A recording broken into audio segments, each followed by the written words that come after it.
Hello students, myself Priyanka Majumdar, your new accountancy teacher. So I'm going to start the topic forfeiture and reissue of share. First of all, we have to know that this two term is completely different. Forfeiture of share is a term and another term is reissue of share.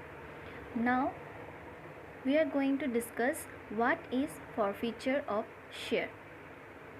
I have given some points. First of all, if a shareholder fails to pay the installment money, that is allotment or any call money within the time mentioned in the call letter, such shareholders are liable to be forfeited by the company. In simple words, আমি ক'ব পাৰোঁ যে শ্বেয়াৰহোল্ডাৰ্ছে যদি কোনো এটা instalment দিবলৈ থাকি যায় বা নোৱাৰে দিবলৈ, এইটো আমাৰ এলটমেণ্টো হ'ব পাৰে বা কল মানিও হ'ব পাৰে বা বেলেগ আমাৰ ফাইনেল কল মানিও হ'ব পাৰে। যদি থাকি যায় দিবলৈ জাষ্ট লাইক কলছ ইন এৰেয়াৰ, তেতিয়া আমি সেই শ্বেয়াৰটো ফৰফিট কৰি দিওঁ, মানে কেঞ্চেল কৰি দিওঁ, যোনটো আমাৰ ছেকেণ্ড পইণ্টত কৈছে that it is a cancellation of share held by the defaulting shareholder. ইয়াত ডিফল্টিং মানে হ'ল যোনে দিব নোৱাৰিলে। তো যোনটো শ্বেয়াৰহোল্ডাৰে কোনো এটা শ্বেয়াৰৰ পইচা এলটমেণ্ট মানি হওক বা কল মানি হওক দিব নোৱাৰিলে, সিহঁতে ডিফল্টিং শ্বেয়াৰহোল্ডাৰ হয় আৰু সিহঁতৰ সেই শ্বেয়াৰটো কমপ্লিটলি কেঞ্চেল হৈ যায়। Third point is that it leads to compulsory termination of membership. Termination মানে হ'ল কেঞ্চেলেশ্যন বা মেম্বাৰশ্বিপ যোনে শ্বেয়াৰহোল্ডাৰ্ছে এজ এ মেম্বাৰ সোমাইছিলে কোম্পানীত, সেই মেম্বাৰশ্বিপটো টাৰ্মিনেট হৈ যোৱা, কেঞ্চেল হৈ যোৱা। তো মেম্বাৰশ্বিপটো কেঞ্চেল হৈ যায় কাৰণ non payment of allotment or any call money. আমাৰ এলটমেণ্ট বা কল মানি যোনটো নন পে'মেণ্ট কৰিছে বা কলছ ইন এৰিয়াৰ হৈ গৈছে, সেইটো কাৰণে সেই মেম্বাৰশ্বিপটো টাৰ্মিনেট হৈ যায় যোন শ্বেয়াৰহোল্ডাৰে এজ এ মেম্বাৰ সোমাইছিলে। Next, the fourth point is that here the money which is already paid by the defaulting shareholder is seized. That means যোন শ্বেয়াৰহোল্ডাৰ্ছবোৰে যোনটো পাৰ্ট পে' কৰিছিলে, যেনেকৈ ধৰি লোৱা এলটমেণ্ট মানি পে' কৰিছে, আদাৰৱাইজ তোমাৰ এপ্লিকেশ্যন মানি পে' কৰিছে আৰু বাকীকেইটা কৰিব নোৱাৰিলে, তেতিয়া যোনটো পে' কৰি দিছে অলৰেডি সেইটো কমপ্লিটলি চিজ হৈ যায়। চিজ মানে কোম্পানীৰ আণ্ডাৰত আহিছে। নেক্সট কাম দ্য ইফেক্ট অফ ফৰফিচাৰ, মানে ফৰফিচাৰ কৰিলে বা ফৰফিট কৰিলে কি হ'ব পাৰে, ক'ত ইফেক্ট পৰে, মেম্বাৰ্ছৰ ওপৰত কেনেকুৱা ইফেক্ট পৰে আৰু কোম্পানীৰ ওপৰত কেনেকুৱা ইফেক্ট পৰে। ইয়াত আমাৰ বুকতে দিয়া আছে 4টা পইণ্ট বা 4টা ইফেক্ট হয়।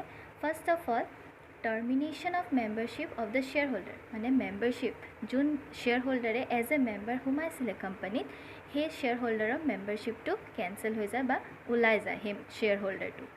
ছেকেণ্ড পাৰ্টটো আছে seize of money already paid by the shareholder. সেইটো মই আগৰ শ্লাইডতো কৈছোঁ, যোন শ্বেয়াৰহোল্ডাৰ্ছে অলৰেডি মানি পে' কৰি দিছে, তাৰপিছতহে কলছ ইন এৰিয়াৰ হৈছে বা দিব নোৱাৰিছিলে কোনো এটা কল, সেই অলৰেডি পে' কৰা পইচাটো চিজ হৈ যায়, মানে কোম্পানীয়ে নিজৰ আণ্ডাৰত লৈ লয়, শ্বেয়াৰহোল্ডাৰে আৰু সেই পইচাটো ৰিটাৰ্ণ নাপায়।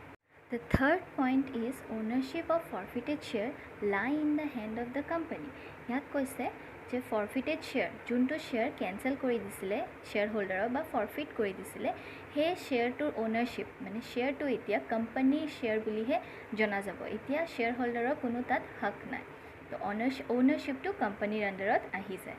And fourth point is ownership of the seized amount become the company's property. তো সেই বস্তুটো এতিয়া যোনটো ফৰফিট কৰিছিলে বা যোনটো শ্বেয়াৰ কেঞ্চেল কৰি দিছিলে শ্বেয়াৰহোল্ডাৰৰ, এতিয়া সেই শ্বেয়াৰটো কোম্পানীৰ হাতত আছে আৰু সেই শ্বেয়াৰটো এতিয়া কোম্পানীৰ প্ৰপাৰ্টি বুলিহে আমি ধৰিব লাগিব। Now comes the procedure for forfeiture of share. Procedure মানে কেনেকৈ আমি ফৰফিট কৰিব লাগে বা কোম্পানীৰ কিছুমান ৰুলছ এণ্ড ৰেগুলেশ্যনছ থাকে, কিছুমান প্ৰচেছ থাকে, সেই প্ৰচেছৰ মতেহে শ্বেয়াৰটো ফৰফিট কৰিব পাৰি বা কোনো এটা মানুহে শ্বেয়াৰৰ পে'মেণ্ট কৰিব পৰা নাই, সেই পে'মেণ্টটো কেঞ্চেল কৰিবলৈ বা শ্বেয়াৰটো কেঞ্চেল কৰিবলৈ এটা প্ৰচেছ কৰিব লাগে। ফাৰ্ষ্ট প্ৰচেছ হ'ল issue of notice. First of all, কোনো এটা মানুহে যদি শ্বেয়াৰৰ পে'মেণ্ট কৰিব পৰা নাই, এলটমেণ্ট মানি হওক বা কল মানি হওক, তেতিয়া আমি প্ৰথমতে ন'টিছ এটা দিব লাগিব, ন'টিছ এটা ইছ্যু কৰিব লাগিব সেই মানুহজনৰ ওচৰত। Next procedure is period of notice, মানে এটা টাইম পিৰিয়ড দিব লাগিব আৰু সেই টাইম পিৰিয়ডটো not less than 14 days। 14 days minimum হয় তাৰ বেছিও দিব পাৰোঁ but not less than 14 days Third procedure is content of notice. Content মানে noticeৰ ভিতৰত আমাৰ কি লিখা থাকিব লাগে তো as this notice is for forfeiture of share or cancellation of share of a shareholder, so the content should be about the cancellation only. Then the fourth procedure is resolution of forfeiture.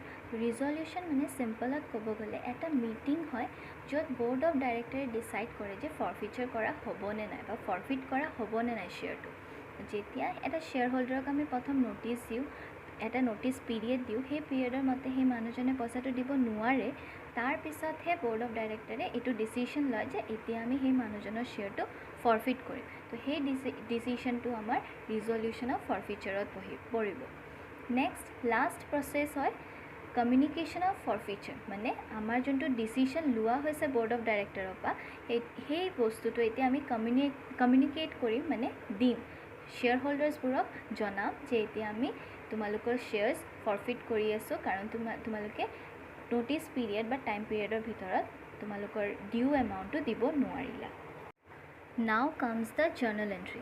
The journal entry আমাৰ ইয়াত দুটা cash মই show' কৰিছোঁ যদি forfeited share is originally issued at par আৰু second পাৰ্টটো হ'ল forfeited share is originally issued at premium প্ৰথমটোত কৈছে বা তোমালোকৰ লেফ্ট হেণ্ড চাইডে চাব পাৰা তাত কৈছে যে যদি শ্বেয়াৰটো আগতে যেতিয়া ইস্যু কৰিছিলে তেতিয়া পাৰত ইস্যু কৰিছিলে আৰু সেই বস্তুটোৱে আকৌ ফৰফিট কৰি দিছে মানে সেই বস্তুটোৱে কোনোবাই পে'মেণ্ট কৰিব নোৱাৰিলে কলছ ইন এৰিয়াৰ হ'ল সেইটো কেনচেল কৰি দিছে সেই মানুহজনৰ শ্বেয়াৰ তেতিয়া আমি কেনেকৈ জাৰ্নেল এণ্ট্ৰি দিম তাত দিয়া আছে equity share capital account debit তো আমি প্ৰথমটো equity share capital account debit লিখিব লাগিব কাৰণ সেই শ্বেয়াৰটো আমি কেনচেল কৰি আছোঁ নৰ্মেলি আমি equity share capital account credit কৰোঁ কাৰণ সেই বস্তুটো আমি পইচা লওঁ তো ইয়াত আমি লোৱা নাই সেইটো আমি কেনচেল কৰি আছোঁ সেইকাৰণে আমি equity share capital account debit কৰিলোঁ এতিয়া ধৰি লোৱা কোনো এটা মানুহে ইকুইটি শ্বেয়াৰ কিনিছিলে কিনাৰ পিছত অকল এপ্লিকেশ্যন মানি পে'মেণ্ট কৰিলে তাৰপিছত allotment first call second call final কল যি কল আছিল সেইবোৰ পে'মেণ্ট কৰিব নোৱাৰিলে তো নোৱাৰাৰ কাৰণে সেইটো কলছ ইন এৰিয়াৰ হৈ গ'ল যেতিয়া এনেকুৱা কলছ ইন এৰিয়াৰ হয় সেইটো আমি ফৰফিট কৰিলে এনেকৈ আমি নাম দিওঁ যোনবোৰ ইয়াত তোমালোকে চাব পাৰা ক্ৰেডিট কৰা হৈছে to equity share allotment to equity share first call to equity share final call তো যিমানকেইটা কল হ'ব বা যিমানকেইটা কলছ ইন এৰিয়াৰ হ'ব আমি সেনেকৈ নামটো লিখি দিব পাৰোঁ ধৰি লোৱা অকল এলটমেণ্ট আৰু এপ্লিকেশ্যন মানি দিছে তেতিয়া আমি অকল যোনটো দিব নোৱাৰিলে সেইটোহে লিখিম ফৰ এক্সাম্পল ফাৰ্ষ্ট কল আৰু ফাইনেল কল নোৱাৰিলে তো আমি ফাৰ্ষ্ট কল আৰু ফাইনেল কলটো অকল ইয়াত ক্ৰেডিট কৰিম বাকী একো কৰিব নালাগে যদি অকল ফাইনেল কল দিব নোৱাৰিলে তেতিয়া আমি অকল ফাইনেল কলটো ক্ৰেডিট কৰিম আৰু একো কৰিব নালাগে এইবোৰ আমি ক্ৰেডিট কৰাৰ পিছত টু ফৰফিটেড শ্বেয়াৰ্ছ একাউণ্ট আহিব ফৰফিটেড শ্বেয়াৰ্ছ একাউণ্টত আমাৰ এতিয়া এমাউণ্টটো সেইটো আহিব যোনটো সেই মানুহজনে পে' কৰিলে অলৰেডি পে' কৰিলে তো আমি পঢ়িছিলোঁ যে ফৰফিটেড শ্বেয়াৰ্ছ যদি হয় মানুহ এটাই যদি পে' কৰি দিয়ে তাৰপিছত কৰিব নোৱাৰে তো কৰি দিয়া পইচাটো কোম্পানীৰ হৈ যায় সেই কৰি দিয়া পইচাটোৱে আমি দেখাম যে ফৰফিটেড শ্বেয়াৰ হয় তো ফৰফিটেড শ্বেয়াৰ একাউণ্ট যোনটো ক্ৰেডিট ছাইড আছে তাত আমি আমাৰ যোনটো হাতত থাকি গৈছে বা সেই মানুহজনে অলৰেডি পে' কৰি দিছে সেই পইচাটোহে আমি ইয়াত শ্ব' কৰিব লাগিব this was about the forfeiture of share originally issued at par now come to the part forfeiture of share originally issued at premium So we have two cases when the share is issued at premium. The first case is when the premium is already paid by the shareholder. মানে premium to already shareholder pay কৰিলে তাৰ পিছতহে হি calls in এৰিয়াৰ কৰিলে বা তাৰ calls in এৰিয়াৰ হ'ল আৰু এটা কেছ আছে যেতিয়া প্ৰিমিয়ামটো পে' কৰা নাই মানে অকল এপ্লিকেশ্যন মানি পে' কৰিলে এলটমেণ্টতে প্ৰিমিয়াম আছিল সেইটো সেই মানুহজনে বা শ্বেয়াৰ হোল্ডাৰজনে পে' কৰিব নোৱাৰিলে So, in the first case, when premium money is received, মানে যেতিয়া premium money to company receive কৰিলে or the shareholder has already paid the premium money but could not pay the other call money তেতিয়া কি হয় তেতিয়া same to same আমি যেনেকৈ issued at পাৰত পাইছিলোঁ সেইটোৱে হ'ব equity share capital account debit হ'ব আৰু যোনবোৰ তোমাৰ দিব নোৱাৰিলে সেইবোৰ ক্ৰেডিট হ'ব, যেনেকৈ ফাৰ্ষ্ট কল দিব নোৱাৰিলে বা ফাইনেল কল দিব নোৱাৰিলে বা এলটমেণ্ট কল দিব নোৱাৰিলে, এলটমেণ্ট মানি দিব নোৱাৰিলে, সেইবোৰ চব আমাৰ ক্ৰেডিট হ'ব। আৰু যোনটো অলৰেডি পে' কৰি দিলে সেই এমাউণ্টটো আমি ফৰফিটেড শ্বেয়াৰ্ছ বুলি লিখি সেই এমাউণ্টটো ক্ৰেডিট ছাইডে লিখি দিম, same as issued at par entries. But when the premium money is not received, means the company has not received the money or the shareholder has not paid the premium money and he made the calls in error, মানে শ্বেয়াৰহোল্ডাৰে premium মানিটো দিব নোৱাৰিলে আৰু তাৰ calls in এৰেৰ হৈ গ'ল, তেতিয়া আমাৰ কি হ'ব, তেতিয়া আমাৰ ছিকিউৰিটি প্ৰিমিয়ামটো ইয়াত সোমাই যাব। মানে যোনটো ছিকিউৰিটি প্ৰিমিয়াম নাপালে কোম্পানীয়ে বা আমি নাপালোঁ এজ এ কোম্পানী, সেইটো আমাৰ ইয়াত শ্ব' কৰিব লাগিব থ্ৰু জাৰ্নেল এণ্ট্ৰি। এণ্ট্ৰিজবোৰ ছেইম হ'ব, আগত যোনবোৰ পাইছোঁ equity share capital account debit হ'ল, বাকী যোনবোৰ দিব নোৱাৰিলে বা কলছ ইন এৰিয়াৰ হ'ল সেইবোৰ আমি ক্ৰেডিট কৰিলোঁ, আৰু ছিকিউৰিটি প্ৰিমিয়াম যোনটোকে আমাৰ পাব লাগিছিল বাট আমাৰ লছ হ'ল, তো লছ হৈছে বুলি আমি ডেবিট কৰিলোঁ। আমাৰ যেনেকৈ ৰুল পাইছিলোঁ golden rule, debit expenses and losses, credit gains and income. So' security premium যোনটো আমাৰ পাবলৈ আছিল সেইটো আমি নাপালোঁ, so' security premium is a loss for us and we have debited the term security premium in this journal entry. Now coming to the second topic, reissue of forfeited shares. First of all আমি forfeited shares তো পঢ়িলোঁ, গম পালোঁ forfeited shares মানে cancellation। এতিয়া যেতিয়া cancellation হৈ যায় শ্বেয়াৰটো, board of directorৰ ৰাইট থাকে সেই কেঞ্চেল হোৱা শ্বেয়াৰটো আকৌ reissue কৰিবলৈ। So now the board of directors has the right to decide whether they would reissue the forfeited shares or not. They also had the right to decide in what manner they will reissue, either in par or in premium or in discount. মানে সিহঁতে decide কৰে ৰিইশ্যু কৰিব লাগিব নে নাই ফৰফিটেড শ্বেয়াৰ্ছবোৰ, আৰু এইটোও decide কৰে যে কেনেকৈ ৰিইশ্যু কৰিব, পাৰত কৰিব নে প্ৰিমিয়ামত কৰিব নে ডিছকাউণ্টত কৰিব। প্লাছ এইটো সিহঁতৰে ডিচিশ্যন হয় যে কমপ্লিট এমাউণ্টটো ৰিইশ্যু কৰিব নে তাৰ ভিতৰৰ পৰা কিবা এটা অলপ এমাউণ্টহে ৰিইশ্যু কৰিব পাৰে। So' now comes the accounting treatment for reissue of forfeited shares. মানে ৰিইশ্যু কৰাৰ টাইমত আমাৰ কি কি জাৰ্নেল এণ্ট্ৰিজ দিব লাগে বা একাউণ্টিং টাৰ্মছবোৰ কি কি কৰিব লাগে ইয়াত আছে।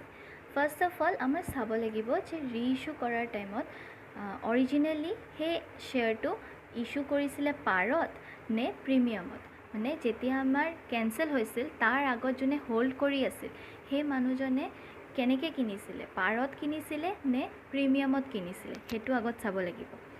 তো যদি অৰিজিনেলি সেই শ্বেয়াৰটো পাৰত বিকা হৈছিল বা সেই এটা যোন শ্বেয়াৰ হোল্ডাৰৰ বা কেঞ্চেল হ'ল সেই শ্বেয়াৰ হোল্ডাৰে পাৰত কিনিছিলে, তেতিয়া আমাৰ তিনিটা কেছ হয়। First of all reissue of forfeited share at par, second হয় reissue of forfeited share of discount, আৰু থাৰ্ড হয় reissue of forfeited share at premium. Now come to the first point, reissue of forfeited share at par.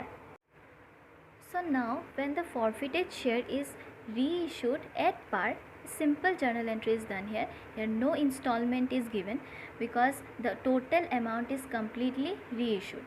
ইয়াত আমাৰ complete total এমাউণ্টটোৱে ৰিইশ্যু কৰি দিয়া হয়। চ' আমি ইয়াত ইনষ্টলমেণ্টত নলওঁ, যেনেকৈ আমি আগৰ অৰিজিনেলি যেতিয়া ইছ্যু কৰোঁ তেতিয়া আমি ইনষ্টলমেণ্টত লওঁ, application, allotment, first call, second call, final call, but ইয়াত সেনেকৈ কল হিচাপে লোৱা নহয়। We take it as a whole. So the company receives the money here, so bank account is debited and the share capital is debited because the money is related to share capital. Then the second entry is forfeited share account debit to capital reserve. Here we write the profit we received from that forfeited shares. Means যেতিয়া আমি forfeit কৰোঁ তেতিয়া আমাৰ কিবা এটা profit হয়, কাৰণ আমি ফৰফিট কেতিয়া কৰোঁ, যোনটো এমাউণ্ট আমাৰ অলৰেডি শ্বেয়াৰ হোল্ডাৰে পে' কৰি দিছে তাৰ পিছত কেঞ্চেল হৈ গ'ল, তো অলৰেডি পাই যোৱা এমাউণ্টটো আমাৰ প্ৰফিট হয়, সেইটো আমি অলৰেডি নিজে চিজ কৰি থৈ দিওঁ, তো সেই বস্তুটো আমাৰ প্ৰফিট হয়। সেই প্ৰফিটটো আমি আকৌ ইয়াত শ্ব' কৰিব লাগে আৰু কেপিটেল ৰিজাৰ্ভত ট্ৰান্সফাৰ কৰিব লাগে। তো চিম্পল ৱেত যোনটো আমি ফৰফিটেড শ্বেয়াৰ এমাউণ্টটো পাইছিলোঁ সেই ফৰফিটেড শ্বেয়াৰ এমাউণ্টটো ইয়াত আমাৰ দেখাব লাগিব ডেবিট কৰি, আৰু সেই বস্তুটো আমাৰ কেপিটেল ৰিজাৰ্ভত কনভাৰ্ট কৰি দিব লাগিব। The next point is reissue forfeited share at discount. ইয়াত আমাৰ যদি forfeited shareটো ডিসকাউণ্টত reissue কৰা হয় সেইটো journal entry দিয়া আছে। তো বেংক একাউণ্টটো ডেবিট হ'ব কাৰণ আমাৰ পইচা আহি আছে, আমাৰ সেই forfeited shareটো কোনো বেলেগ এটা মানুহে কিনিছে, সো আমাৰ পইচা আহিছে বুলি বেংক একাউণ্ট আমি ডেবিট কৰিলোঁ।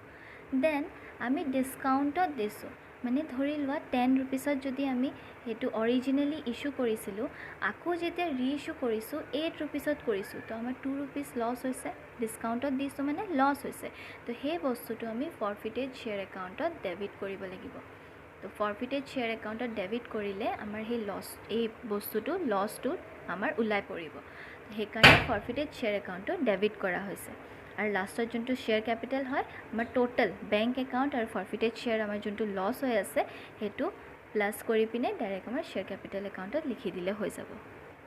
দেন আমাৰ ডিসকাউণ্টৰ সেকেন্ড জাৰ্নেল এন্ট্ৰিটো সেম হ'ব, forfeited share account debit to capital reserve account, but তাৰ কেলকুলেশ্যনটো ইয়াত অলপ বেলেগ হৈ যাব। forfeited share একাউণ্ট মই কৈছিলোঁ যোনটো আমাৰ প্ৰফিট হৈছে, মানে আগৰ শ্বেয়াৰ হোল্ডাৰৰ পৰা যোনটো আমাৰ আহিছে, সিজ কৰা পইচাটো আহিছে, সেইটো আমাৰ forfeited share একাউণ্টত ডেবিট সাইডে সোমাব আৰু আমি কেপিটেল ৰিজাৰ্ভত ভৰাব লাগে।